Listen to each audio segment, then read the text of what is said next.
बिस्मिल्लाहिर्रहमानिर्रहीम। अस्सलामु अलैकुम। मुझे और कोई काम नहीं मिला तो बड़े भैया बोले कि तुम मेरे साथ दुबई चलो। वहाँ पर मेरी नौकरी तो अच्छी है, लेकिन साथ में मैं तुम्हें किसी छोटे मोटे काम पर लगा दूँगा। हमारे ख़ानदान वालों को कौन सा पता चलेगा कि तुम वहाँ क्या काम कर रहे हो। बड़े भैया पढ़े लिखे थे, वो वहाँ एक ऑफिसर के तौर पर काम करते थे, जबकि मैं बड़ी मुश्किल से अपनी मैट्रिक पास कर पाया था। मैट्रिक पास करने के बाद मैंने पढ़ाई लिखाई पर ज़्यादा ध्यान नहीं दिया। इसी वजह से मेरा जहन इन कामों में ज़्यादा चलता नहीं था। मेरे भैया मुझ पर तरस खाने लगे, बोले कि तुम मेरे छोटे भाई हो, मेरे साथ चलोगे तो मुझे खुशी होगी, और दुबई में रहकर मज़दूरी करना यहाँ मज़दूरी करने से ज़्यादा बेहतर है। वहाँ कोई तुम्हें जानता तो नहीं होगा। भैया की बात मानकर मैं उनके साथ चला गया। अम्मा को यही बताया कि वहाँ जाकर कोई अच्छी नौकरी करेगा, जबकि ये राज मुझे ही पता था कि वहाँ जाकर मुझे मज़दूरी करना है। मैंने उधर जाकर नौकरी की तलाश शुरू की तो पता चला कि मुझे डिलीवरी बॉय का काम भी मिल सकता है। मैं शक्ल सूरत का अच्छा था, एक तो कंपनी ने मुझे सेलमैन रखने की भी ऑफ़र कर दी थी। मेरी शक्ल बिल्कुल अरबियों जैसी लगती थी, काली दाढ़ी, वो भी चेहरे पर इस तरह से सजाई रहती कि ऐसा मालूम नहीं होता था मैं कोई पाकिस्तानी हूँ, बल्कि मैं या तो अंग्रेज़ या फिर अरबी लगता था। मुझे ये बात पाकिस्तान में रहते हुए भी सब लोग बोलते थे। मेरी आंखें भी गहरी थीं, जबकि कद काठ भी ठीक था। दुबई जाकर मुझे अपनी अच्छी शक्ल सूरत और अच्छे कद काठ की अहमियत का अंदाज़ा हुआ था। खैर, मैंने अच्छी नौकरी के लिए अप्लाई कर दिया। मुझे डिलीवरी बॉय की नौकरी मिल गई। मेरा काम मुख्तलिफ पतों पर पिज़्ज़ा पहुंचाना था। मोबाइल फ़ोन के इस्तेमाल से मैं अच्छी तरह वाकिफ़ था।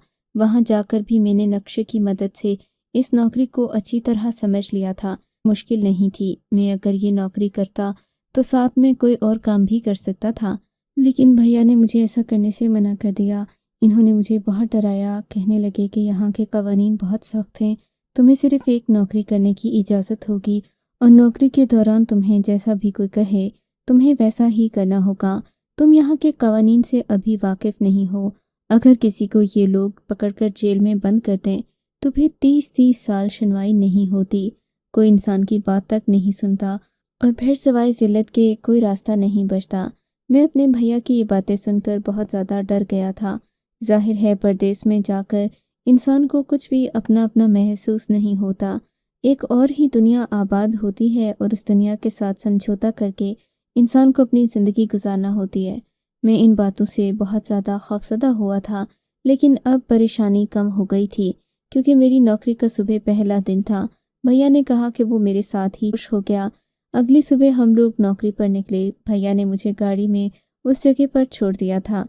यहाँ पर मुख्तलिफ ऑर्डर आते, फिर हमें पता दिया जाता। मुझे सिर्फ पिज़्ज़ा वाले डिब्बे दिए जाते थे जो मैंने मुख्तलिफ पतों पर पहुँचाने होते। मुझे हर तरह की हिदायत दे दी गई थी। अब मैं यहाँ के मुताबिक नक्शा चला लेता था। खैर, मेरा काम शुरू हो गया था। मैं अपनी ज़िंदगी में अपनी नौकरी से बहुत ज़्यादा खुश था कि एक दिन ऐसा वाक़या हुआ जिसने मेरी ज़िंदगी को तहबाला कर दिया, बल्कि मेरी ज़िंदगी को बहुत ज़्यादा बदल कर रख दिया। ऐसा बदलाव मेरी ज़िंदगी में आया जो मैं कभी सोच भी नहीं सकता था। रात का वक्त था और उन दिनों बारिश भी हो रही थी। मुसलसल बारिश की वजह से मौसम में काफ़ी ज़्यादा बदलाव आ चुका था। खुश्क और गर्म ममालिक में ऐसा कम ही होता है, लेकिन एक हफ्ते से मुसलसल बारिश हो रही थी।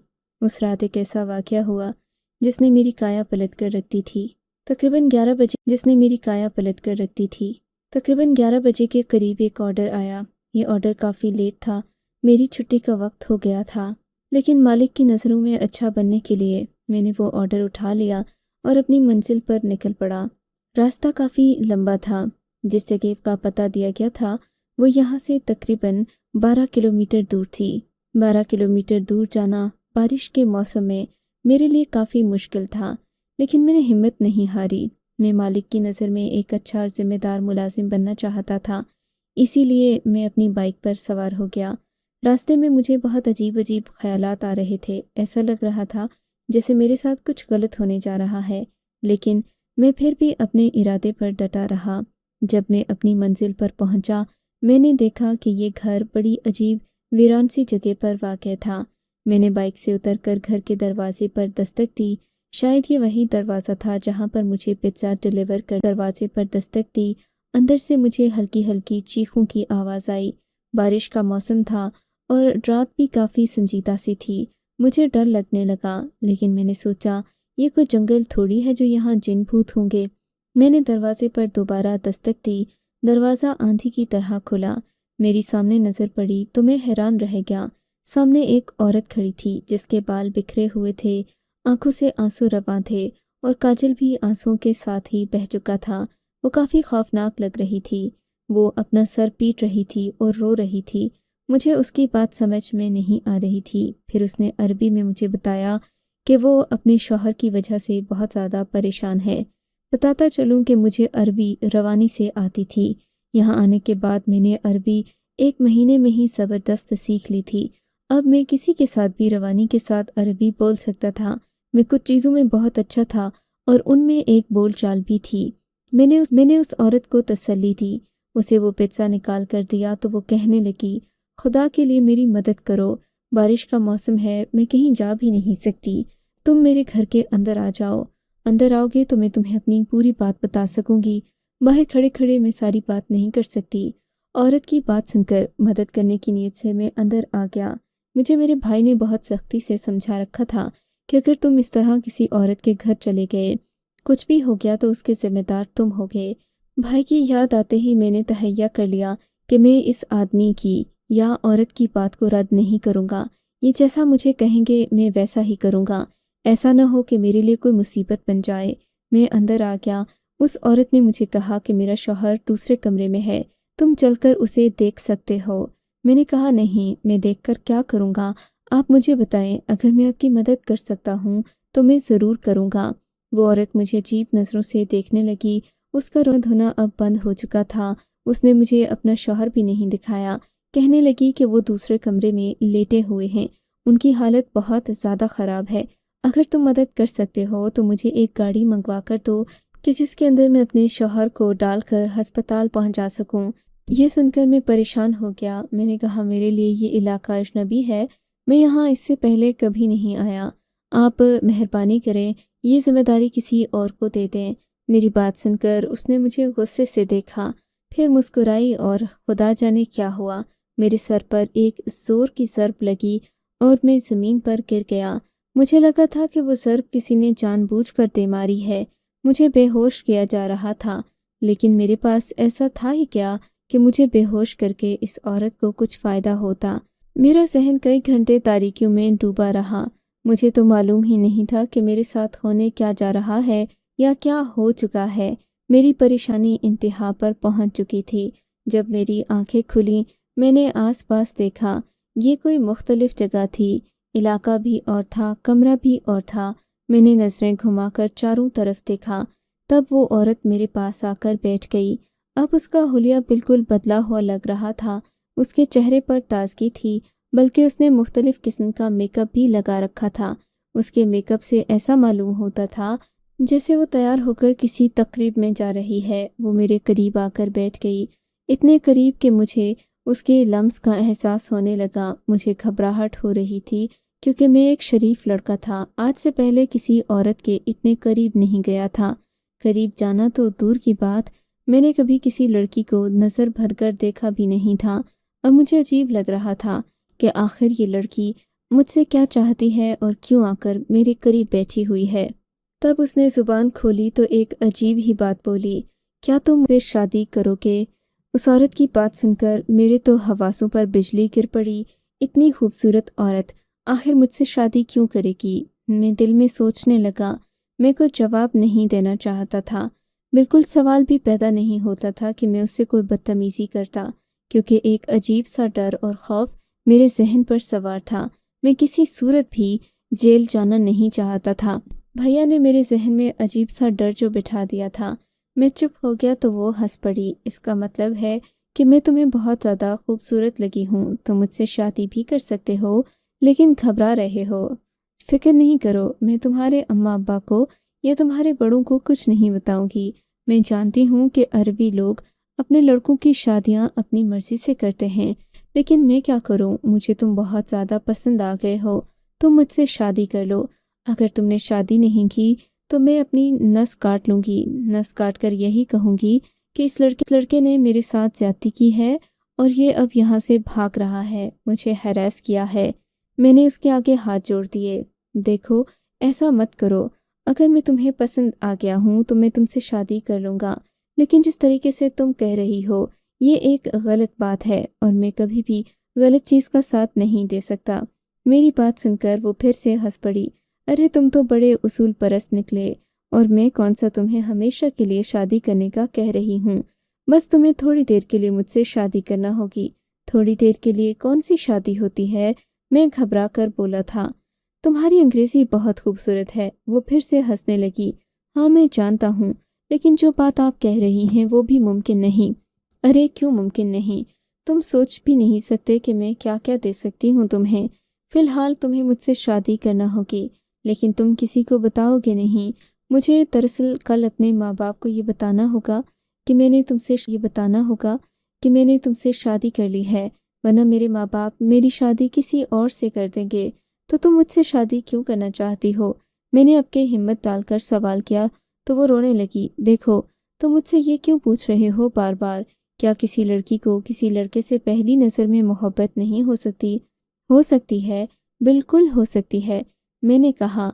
लेकिन तुम ये भी तो जानती हो कि मैं उस तरह का लड़का नहीं हूँ जो मोहब्बत की वजह से शादी करूँ। हमारे यहाँ शादियाँ बड़ों की मर्जी से होती हैं। मेरी बात सुनकर उसने अपना सर पीट लिया। अरे तो मैं कब ये कह रही हूँ कि पूरी दुनिया के सामने तुम मुझसे शादी करो। बस तुम मुझसे खुफिया तरीके से शादी कर लो। शादी का मतलब ही ऐलान होता है, मैं खुफिया शादी कैसे कर लूँ? मेरी बात सुनकर उसने सर पकड़ लिया। बस तुम अंगूठा लगा दो, हमारी शादी हो जाएगी, मेरी ख्वाहिश पूरी हो जाएगी। बदले में मैं तुम्हें पैसे भी दूंगी। देखो, तुम्हारे लिए इससे अच्छी ऑफर की तुम्हें। मैं उसकी बात सुनकर सोच में पड़ गया था। हाँ, कहती तो तुम ठीक हो, तुम हो भी खूबसूरत। हाँ, खूबसूरत हो, मगर मेरी खूबसूरती पर नज़र मत रखना, उसने बड़े गुस्से वाले अंदाज में कहा था। मैं तुम्हें इस शादी के बदले में पैसे दूंगी। तुम बस इस पेपर पर साइन करोगे, फिर हमारी शादी हो जाएगी। इसके अलावा मुझे कुछ नहीं चाहिए। ये कहकर उसने वो कागज़ मेरे आगे कर दिए। मैं फटी फटी नज़रों से उन कागज़ों को देखने लगा।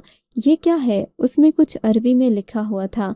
अब चूंकि वो औरत खुद भी मुझे एक अरबी समझ रही थी, इसलिए मैंने ज़्यादा ध्यान नहीं दिया। मैंने कहा कि इस कागज़ पर जो लिखा है वो मुझे कबूल है, क्योंकि तुम जो मुझे कबूल हो। मेरी बात सुनकर वो खुश हो गई। सच पूछें तो उस वक्त मैं भी उसकी मीठी मीठी बातों में आ गया था।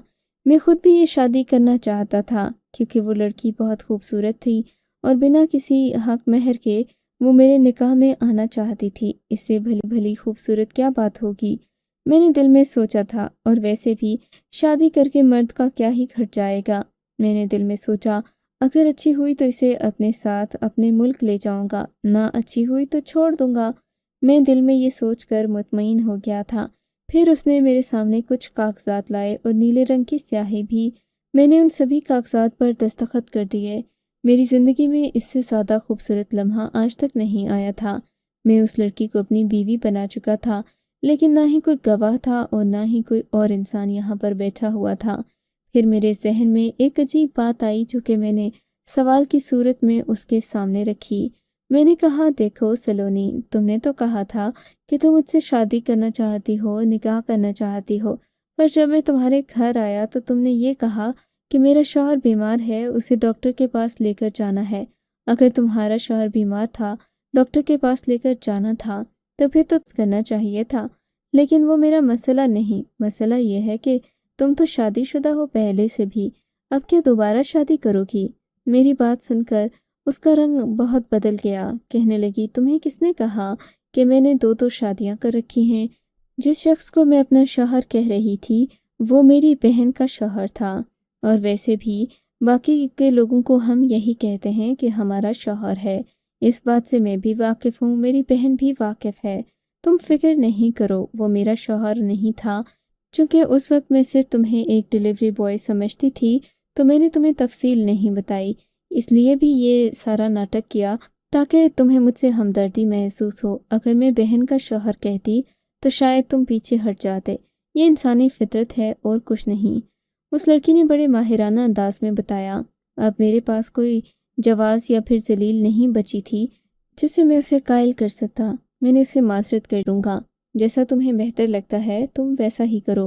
वो लड़की बड़े खुले दिल की मालिक थी। कहने लगी कि तुमसे शादी करके मेरी ज़िंदगी मुकम्मल हो जाएगी। मेरा इससे पहले कोई शौहर नहीं। तुम मुझसे चाहे जितनी मर्जी कस्में ले लो, और अगर होता तो मैं तुमसे शादी क्यों करती, और बिलफर्ज अगर मेरा शौहर होता मैं उसके साथ रहती तो वो आकर मुझे इतने बड़े कदम से क्यों न रोकता। एक शादी पर दूसरी शादी तो होती ही नहीं। मैं उसकी बातें सुनकर चुप हो गया था, लेकिन मैंने उसे सख्ती से मना कर दिया कि ये बात मैं अपने भाई को नहीं बताऊंगा, वरना मेरा भाई मुझ पर शक करेगा, कभी यकीन नहीं करेगा। वो तो यही कहेगा कि थोड़ी सी आज़ादी क्या मिली, मैंने यहाँ आते ही शादी रचा ली। उसने कहा ऐसा कुछ भी नहीं होगा, अब तुम दस्तखत करके अपने घर जा सकते हो, फिर तुम्हें यहाँ आने से कोई नहीं रोक सकता। तुम और मैं तो मियाँ बीवी होंगे। मैं उसकी बातें सुनकर 7वें आसमान पर पहुँच गया। खुशी खुशी मैंने अपने घर का रास्ता लिया, लेकिन उस वक्त सुबह के 4 बज रहे थे। जब मैं घर पहुंचा तो मेरे भाई ने मुझसे पूछा कि तुम इतनी देर को घर क्यों आए। मैंने उससे बात छुपा दी। मैंने कहा कि बारिश थी, बारिश की वजह से मैं घर नहीं आ सका। बारिश के डर से मैं एक जगह पर पनाह लिए हुए था। मेरे भाई ने मुझे कहा कि तुम पनाह लेने तो न जाने कहाँ गए थे, लेकिन मुझे बहुत डर लग रहा था। भाई के चेहरे के तासुरात बिल्कुल बदले हुए थे। फिर भाई ने इशारा करके मुझे ड्राइंग रूम में बुलाया।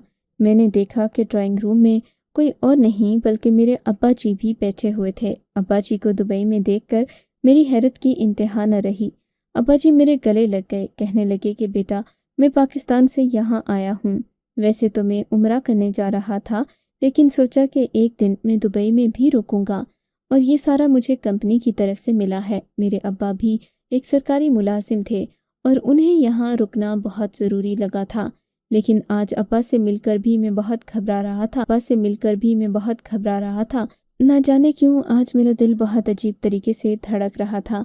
अब्बा को हम दोनों ने खूब खिदमत खातिर करने का ठेका ले रखा था।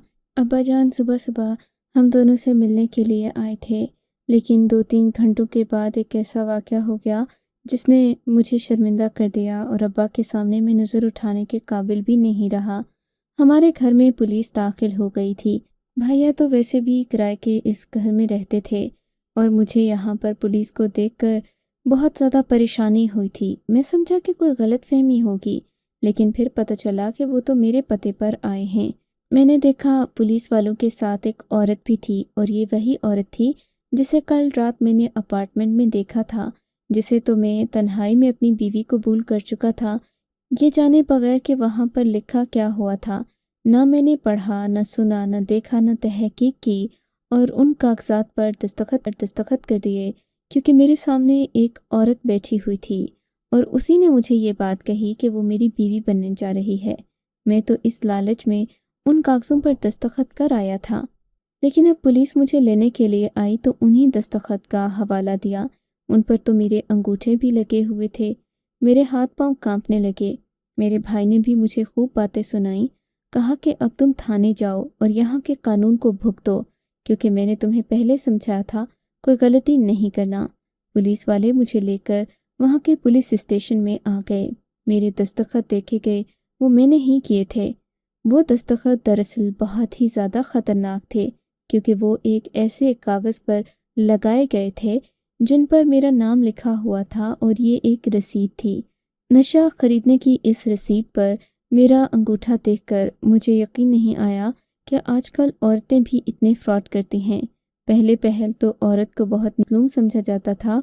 औरत से किसी जुर्म की तवक्को नहीं की जाती थी, बल्कि अगर किसी मर्द के साथ औरत हो तो उस मर्द को भी बेज़रर समझा जाता था। लेकिन आजकल की औरतें, उफ़ खुदाया, मेरा तो जहन मौफ हो गया। सोच भी नहीं सकता था कि ये औरत इतना बड़ा धोखा मेरे साथ करेगी। मैंने सोचा कि मनोमन अपनी सारी सच्चाई पुलिस को बयान कर दूंगा। पुलिस ने मेरा बयान ले लिया। फिर उस लड़की का बयान भी रिकॉर्ड किया गया। वो लड़की अमेरिकन थी।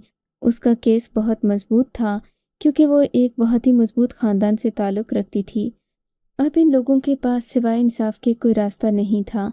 चनाचे मेरा भी रिकॉर्ड चेक किया गया। मैं एक मामूली सा पिज़्ज़ा बॉय था, जबकि उस लड़की का नशे के साथ पहले भी काफ़ी ताल्लुक़ रह चुका था। 2-3 केसेस में वो तलब भी की जा चुकी थी। खुदा ने मेरी मदद की, मेरी नीयत साफ थी, वरना अल्लाह जाने मेरे साथ क्या होता।